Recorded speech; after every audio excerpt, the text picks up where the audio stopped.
2021 оны 11 сард Оюун эрдэнэ засгийн газар Рио Тинто бас 20 сая доллар авах гэрээ хийсэн байна. Энэ орж ирсэн 20 сая доллароос 18 сая долларыг зарцуулсан байна. 20 сая доллар Монголын засгийн газарт өгье гэдэг шийдвэр гаргахаас нэг өдрийн өмнө Монголын засгийн газар нь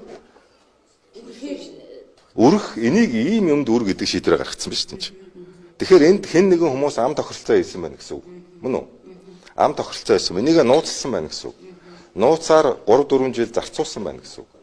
Юун зарцуулваа гэдэг нь одоо бүх зарцуулалтын гэрээ тайлангуудаа бүгдийн нууцын тамхтайгаар нуусан байна гэсэн үг.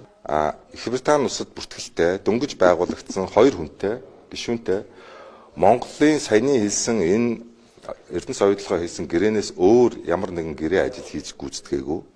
Тэгээд ерөнхий сайд оюун эрдэнэ номингийн гадаад ажилтнууд Википедиаг янзлсан гэсэн мөн энэ дотор нь тэр саяны ярьж байгаа миний ил болгосон албаны нууцын тамгатай Монгол хаан жүжигийн гадаад сурчлагаа хийсэн гэсэн тайл ирсэн.